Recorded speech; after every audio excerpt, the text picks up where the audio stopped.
The silverback, known to keepers as Poco, paces the far edge of the enclosure, muscles rippling beneath thick gray fur. His dark eyes scan the chattering crowd, pressed against the glass above, every movement calculated and deliberate. Children squeal with excitement, parents shout warnings, but Poco barely glances up. He is power and patience, carved from years of survival. And in a heartbeat, everything changes. A small boy, Jaime, no more than 5, hoists himself onto the low railing for a better view. His fingers grip the cold metal. He leans forward, laughing at the distant troop. A foot slips, a single terrible second of silence. Then he falls. Gasps slice through the humid air. Mothers scream. A man shouts. Feet thunder against concrete, but it's too late. Jaime tumbles, his tiny body hitting the hard-packed dirt with a sickening thud at the bottom of the gorilla pit. Inside the enclosure, a ripple of energy surges through the troop. Juvenile gorillas stop their play, heads swiveling toward the fallen figure. 2 young males grunt in confusion, edging closer. And across the habitat, Poco freezes. He turns his massive head, nostrils flaring, muscles stiffening. His gaze locks onto Jaime, still, fragile, dazed on the dirt. A low rumble rolls from deep in Poco's chest. Without warning, he charges. The ground trembles under his weight.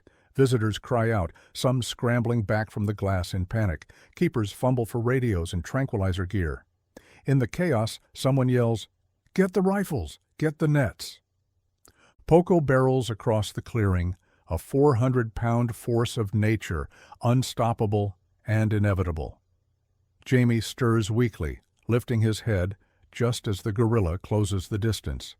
From the viewing deck, the world seems to tilt. Parents clutch their children, hands slap against the glass. Cameras fall to the ground, forgotten. No one can stop it. No one can save him. The charge is inevitable, and everyone prepares for the worst. Poco thunders closer, his massive form filling the enclosure.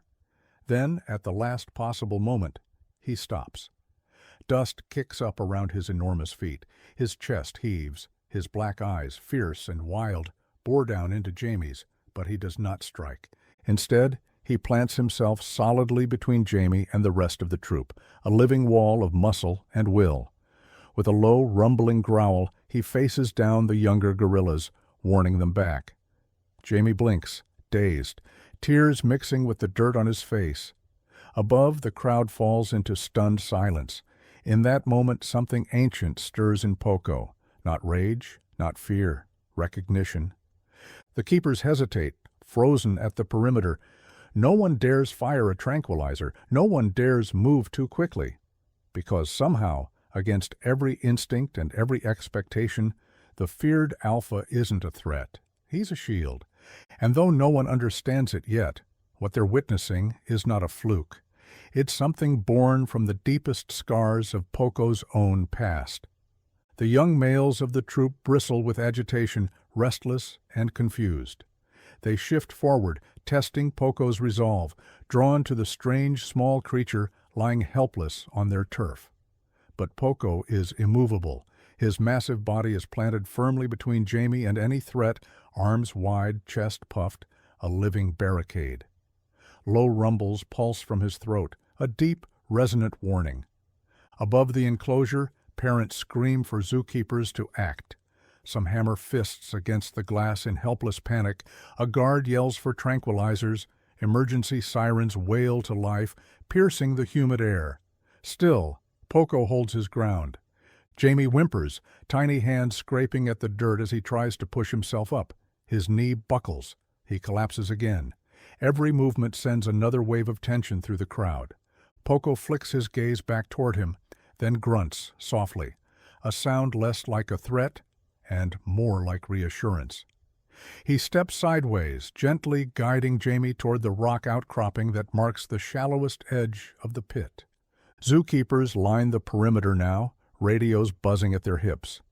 One raises a tranquilizer gun, but the head keeper, Reed, slaps it down. "No," he growls, "not unless absolutely necessary.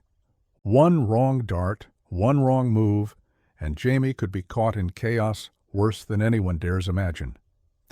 Poco's enormous hand brushes the ground near Jaime, urging him gently. Another soft grunt, a nudge with his broad shoulder. Jaime, dazed and trembling, instinctively crawls toward the rocks. Every inch closer to the wall is a tiny miracle. The other gorillas hang back, confused by Poco's behavior. Some hoot uncertainly, others retreat entirely, cowed by the unspoken authority radiating from their leader. In the crowd, some begin to weep openly, not out of fear but out of awe. The massive creature, so often feared and misunderstood, is guarding, not attacking, protecting, not harming. A standoff stretches on, thick with tension. Poco inches forward with Jaime, using his body like a moving shield. He blocks curious juveniles. He positions himself between Jaime and every potential threat, even the keepers themselves.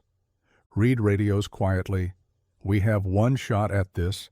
Calm, slow. Use trust, not force. Down in the pit, Jaime reaches the base of the rocks. He lifts his tear-streaked face toward the humans peering down. His hands clutch the stone. Poco stops moving. He stays rooted there, protecting the child from every direction.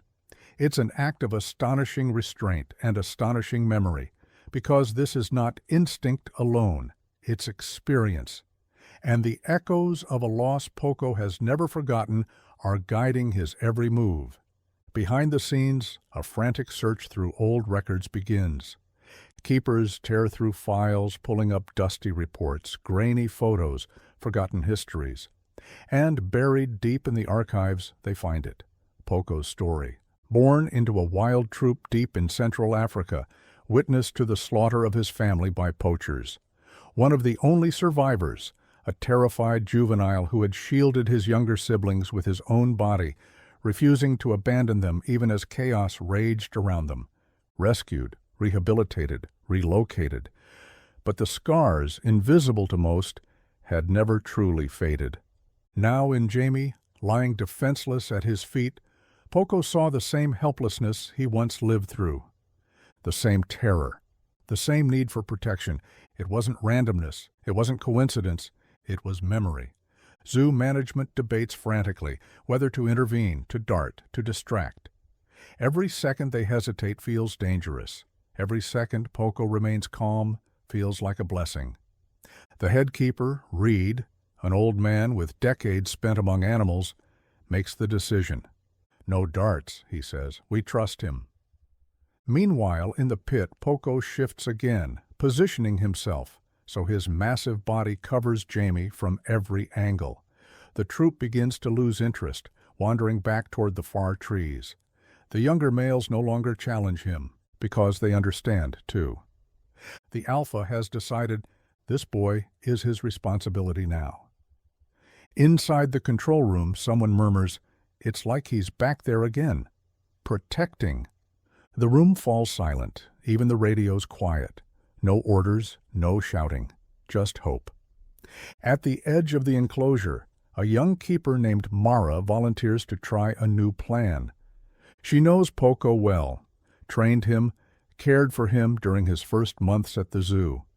If anyone can reach him without breaking the fragile trust holding this miracle together, it's her.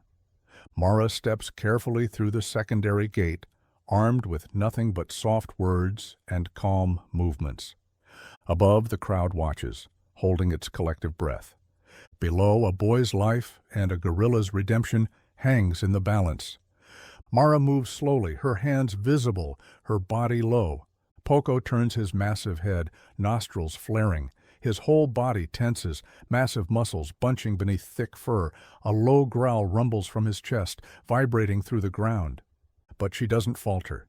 She speaks his name softly, the name he was given when first brought to the sanctuary, the name only a few keepers ever used.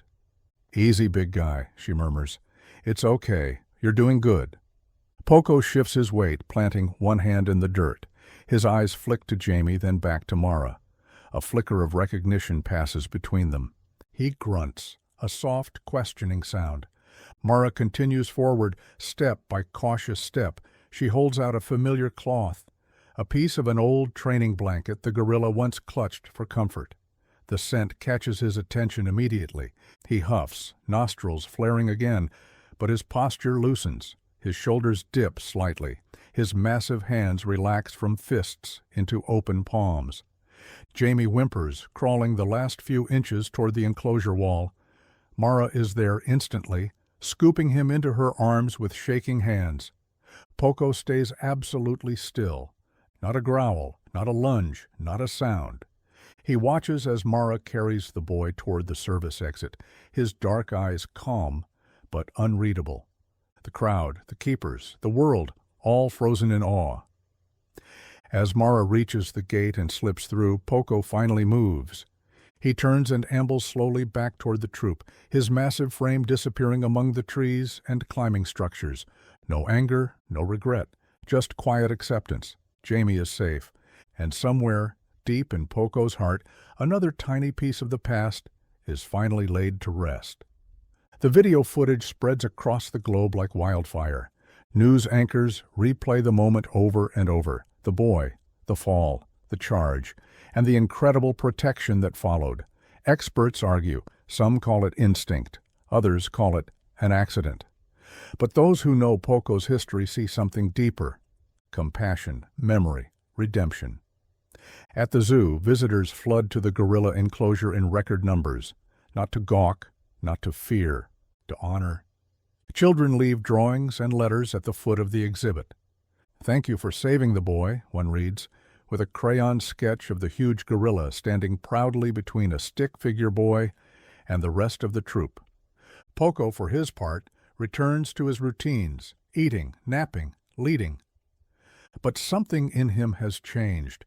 The old tension he once carried, the haunted glances over his shoulder, the distrust, they soften.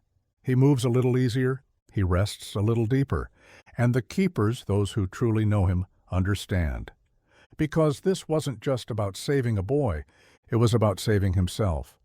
In time, a new plaque is installed near the viewing window, "Guardian of the Lost," in honor of courage, memory, and second chances. And every time a visitor presses their hand against the glass, hoping to catch a glimpse of the giant who defied instinct and chose compassion instead, Poco watches with quiet dignity, a reminder to all who witness him. True strength isn't measured by how fiercely you fight. It's measured by how fiercely you protect. In a world so often driven by fear, sometimes courage looks like a shield. Sometimes strength is not about domination, but about protection. And sometimes the ones we fear most are the ones who save us.